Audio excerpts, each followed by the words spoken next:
Bonjour, chers amis. Ici Madeleine Tessier, fille de la sagesse, votre animatrice de la série d'émissions sur le mystère de l'Alliance divine.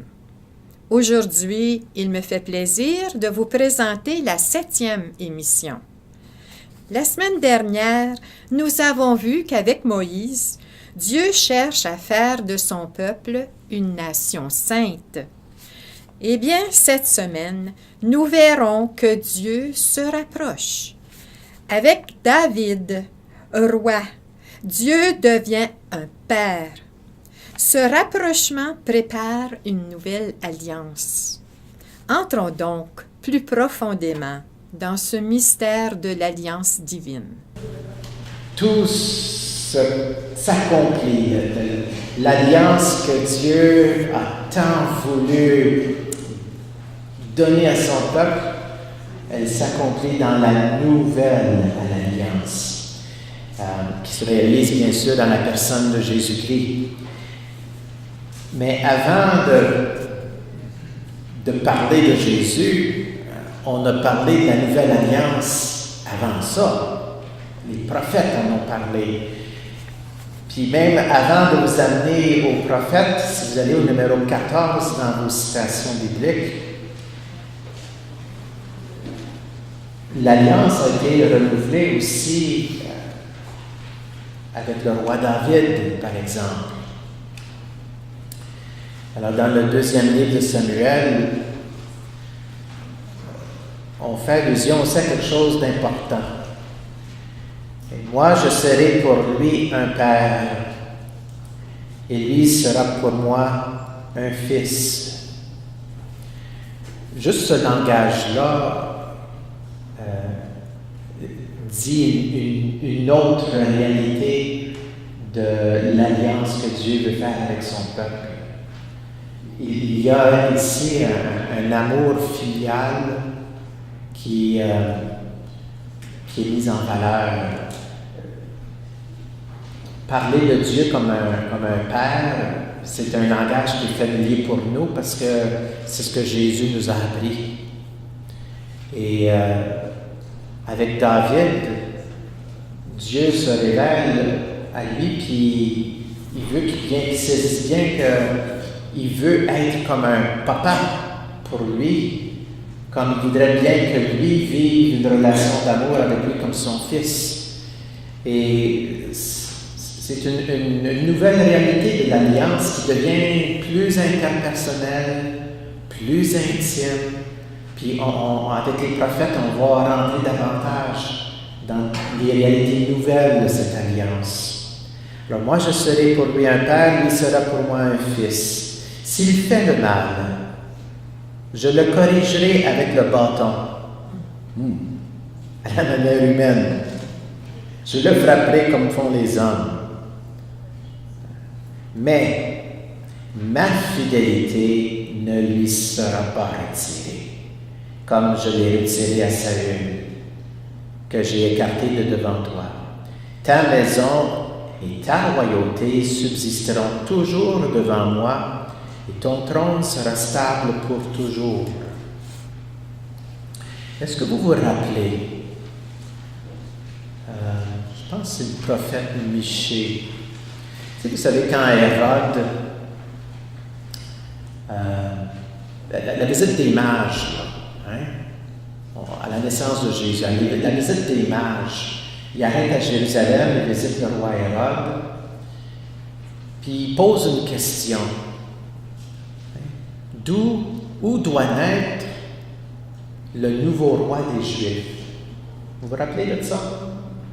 Là, le roi Hérode, il envoie tous ses scribes, son monde, là, ses sages, là, aller faire de la recherche.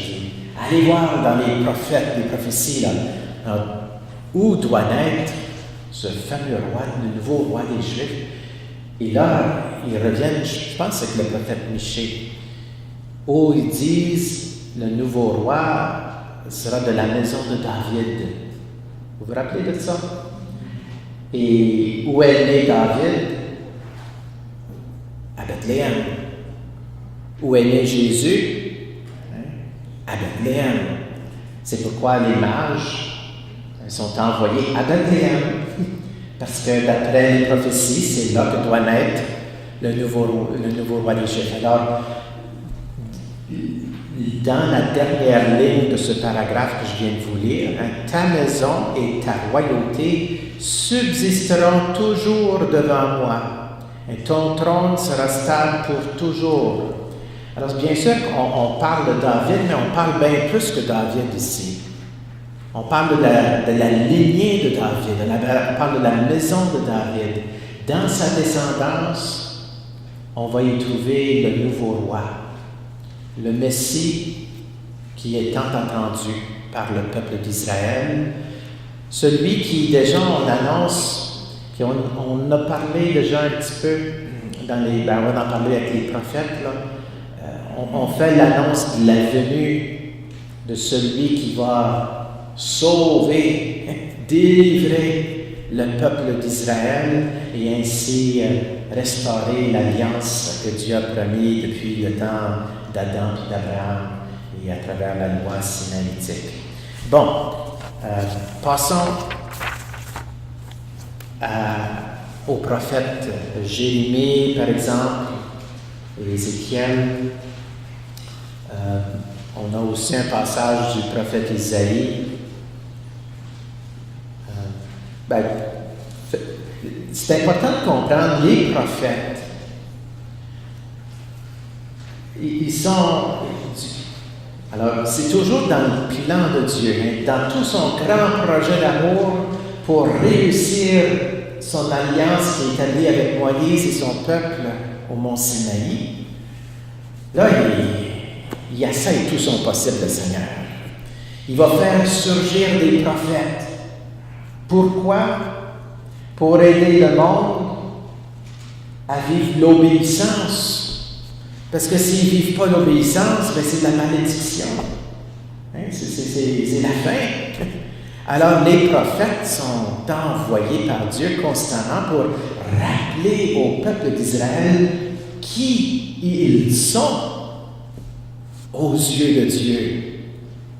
N'oubliez pas que vous êtes cette nation sainte que Dieu a choisie. Vous avez quelque chose de spécial à rendre. Et les prophètes vont toujours chercher à ramener le monde à vivre selon la loi que Dieu leur a donnée et à laquelle le peuple avait dit « Oui, Seigneur, on va t'obéir. Hein? » Mais c'est une job qui n'est pas facile pour un prophète. Et on va voir à travers l'histoire du peuple d'Israël qui vont vivre des châtiments à cause de leur désobéissance à la loi. On peut penser, c'est des châtiments parce qu'ils ont été infidèles. Et ce sera le sens de toutes les épreuves nationales qu'ils vont vivre, telles que la ruine de Jérusalem, l'exil qu'ils vont vivre pendant 40 ans à Babylone, hein, la dispersion du peuple juif, hein, la destruction du temple à Jérusalem. Ce sont toutes des réalités qui sont des conséquences des décisions qu'ils ont faites, puis qui n'ont pas suivi la loi telle que prescrite par le Seigneur. Alors, les prophètes, au milieu de ces misères, de ces difficultés, de ces longs moments de doute et de questionnement, parce que quand ils ont été en exil en Babylone, puis qu'ils ont vu que leur temple était tout détruit à Jérusalem, ça a soulevé énormément de questions, à savoir, Dieu, est-il encore fidèle à son alliance? Et j'ai mis ça sur l'écran. Je vous ai parlé du livre d'alliance qui contient la loi. Hein? Et puisque c'est sacré, on lui a donné un contenant sacré. L'Arche d'Alliance. L'Arche d'Alliance, on va le garder où? Puisque c'est tout sacré, tout ça. on va le mettre dans une tente. Puis la tente, elle devient le lieu de la rencontre avec Dieu. Hein? Ça devient un lieu sacré. Même si, comme peuple nomade, en traversant le désert, hein, ils voyagent, ils amènent l'Arche d'Alliance avec eux, puis à chaque fois qu'ils s'établissent, on monte la tente. Ça devient le lieu sacré où on peut rencontrer Dieu. C'est comme si Dieu n'était pas présent en dehors de cette réalité-là. Et là, on va passer du monde, puis on passe de la tente, on est passé au temple. Donc, ceux qui ne voient pas le dernier mot sur ma feuille, c'est le temple. Alors, on passe du livre d'Alliance, on le met dans l'Arche d'Alliance, on le met dans une tente, puis après ça, on le met dans un temple. Hein? D'où vient un peu notre réalité à nous de nos églises. Et d'où vient un peu notre réalité du tabernacle. Hein? Puis pourquoi le tabernacle, souvent, on donne certaines allures d'une tente. Ça vient de l'Ancien Testament, comme le voile qu'on a devant le tabernacle. Donc, c'est toutes des petites réalités du temps du passé. Mais là, la nouvelle alliance va vouloir nous faire entrer dans quand même une nouvelle réalité de la présence de Dieu avec son peuple. Est-ce qu'il est vraiment limité à des endroits de même, ou est-ce qu'il peut se rendre présent autrement? Alors, quand ils sont à Babylone, puis qu'ils n'ont plus de temple, ça veut dire qu'ils arrêtent de prier? Ça veut dire que Dieu est disparu de la carte? Ou est-ce qu'on peut quand même rendre Dieu présent dans notre vie, même si on n'est pas proche du lieu sacré? C'est tout un questionnement que le peuple vit dans cette misère qu'il rencontre. Alors voici qu'on a des prophètes qui parlent. Isaïe, alors numéro 15 dans vos feuilles. Ainsi parle Dieu, le Seigneur qui crée les cieux et les déploie, qui affermit la terre et ce qu'elle produit. Il donne le souffle au peuple qui l'habite et l'esprit à ceux qui la parcourent. Ça, c'est nouveau. Parler du souffle, de l'esprit. C'est une nouvelle façon pour Dieu d'être présent avec son peuple. Moi, le Seigneur, je t'ai appelé selon la justice, je te saisis par la main, je te façonne et je fais de toi l'alliance du peuple, la lumière des nations. Tu ouvriras les yeux des aveugles. Tu feras sortir les captifs de leur prison et de leur cachot ceux qui habitent les ténèbres. À quoi ça vous fait penser, ce texte-là? Est-ce que vous avez déjà entendu ça?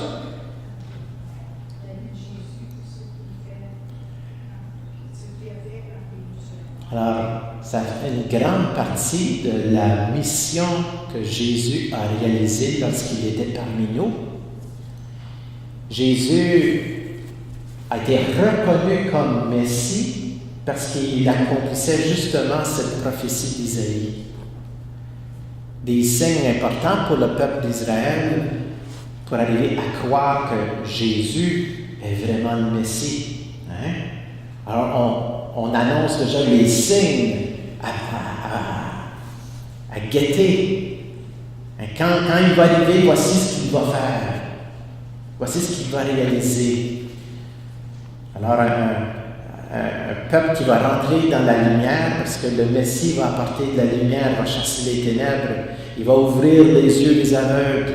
Puis là, je vous donne tout de suite ça a tout à faire avec l'Évangile d'aujourd'hui, qu'on va lire à la messe. Avec notre ami Bartimée, notre aveugle. Et il va sortir les captifs de leur prison. il ne faut pas se limiter à du monde qui sont dans des vraies prisons, mais toutes nos prisons intérieures à cause de nos péchés, puis nos addictions, puis tout ce que vous voudrez. Quelqu'un qui va pouvoir nous délivrer de cet esclavage-là. Alors, on annonce quelqu'un qui va pouvoir nous apporter de l'espérance. Dieu promet la venue de quelqu'un, un Messie, un Sauveur. Jérémie, chapitre 24. Alors la parole du Seigneur me fut adressée. Ainsi parle le Seigneur, le Dieu d'Israël. Comme on apprécie ces bonnes figues, j'apprécierai les déportés de Juda que j'ai expulsés dans ce lieu au pays des Chaldéens.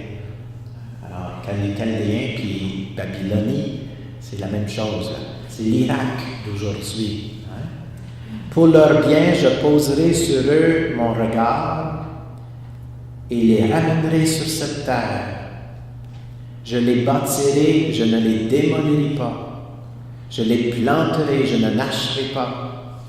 Je leur donnerai un cœur qui me connaisse, car je suis le Seigneur. Ils seront mon peuple et moi je serai leur Dieu, car ils reviendront à moi de tout leur cœur.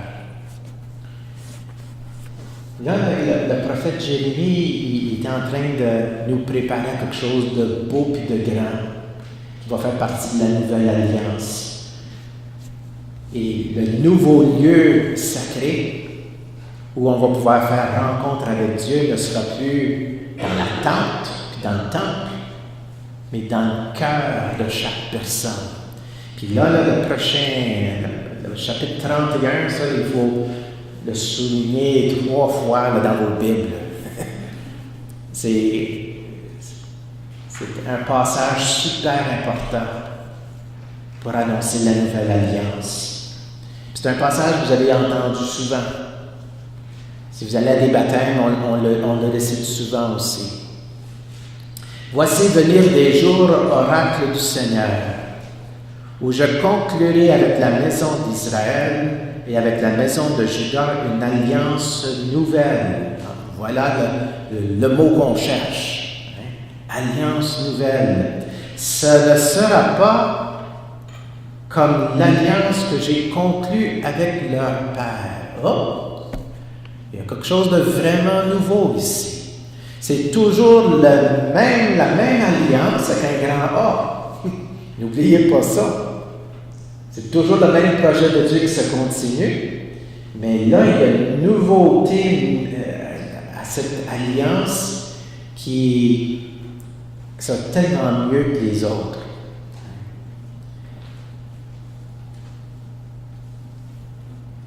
Mon alliance, c'est eux qui l'ont rompue, alors que moi, j'étais leur maître, oracle du Seigneur. Mais voici quelle sera l'alliance que je conclurai avec la maison d'Israël quand ces jours-là seront passés, oracle du Seigneur. Je mettrai ma loi au plus profond d'eux-mêmes.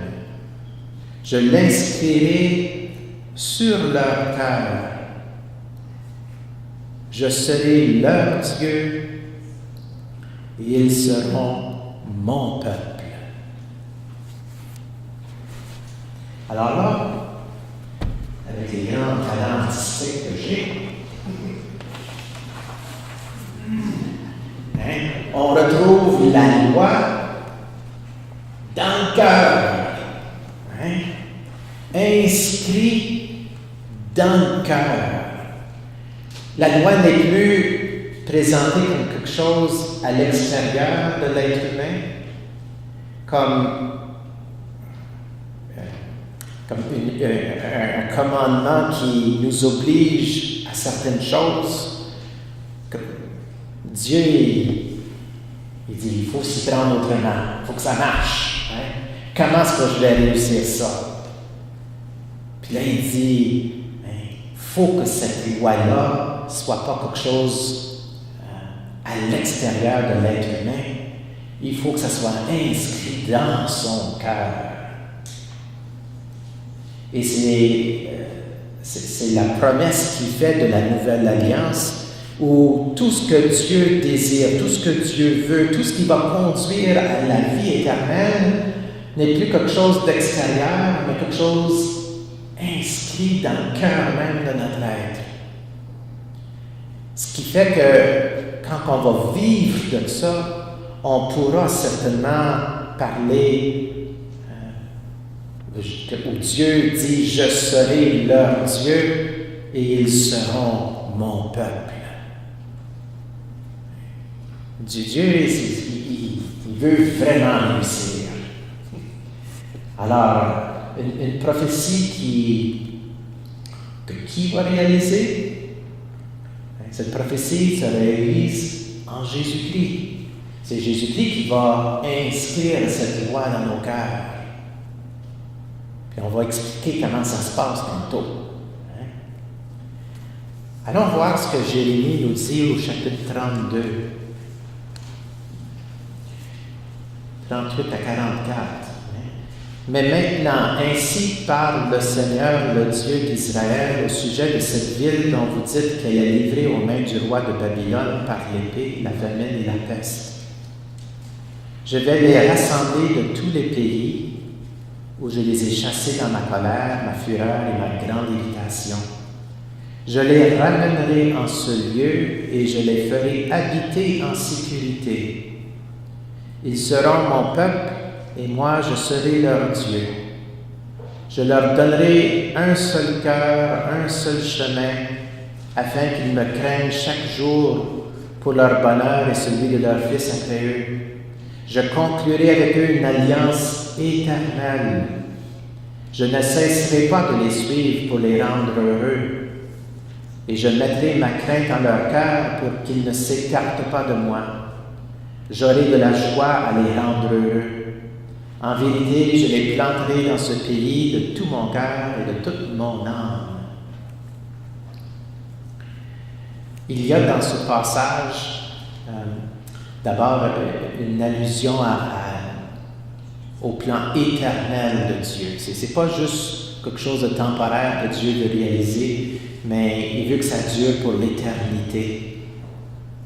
Et en ramenant tout le monde vers un lieu sécuritaire, il y a tout l'élément de la paix. Vivre éternellement, comment? Dans la paix. Puis comment cette paix va être possible? Dans l'amour. Qu'est-ce qu'on va trouver dans le cœur de Dieu? C'est de l'amour. Qu'est-ce que Dieu va déposer dans notre cœur? De l'amour. Tout s'inscrit avec de l'amour. C'est pas avec un poinçon là, qu'on a inscrit dans le cœur. Ça s'écrit avec de l'amour.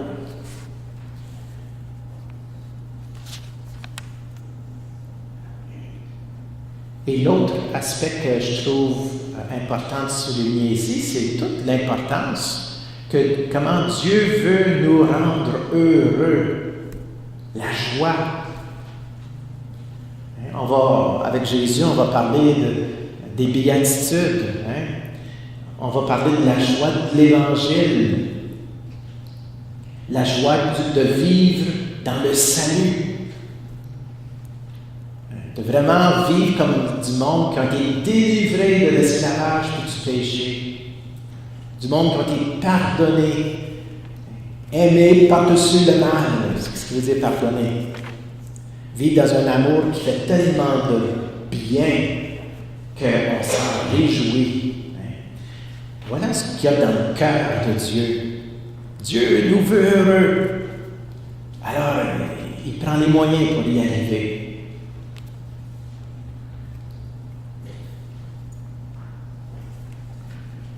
Ézéchiel.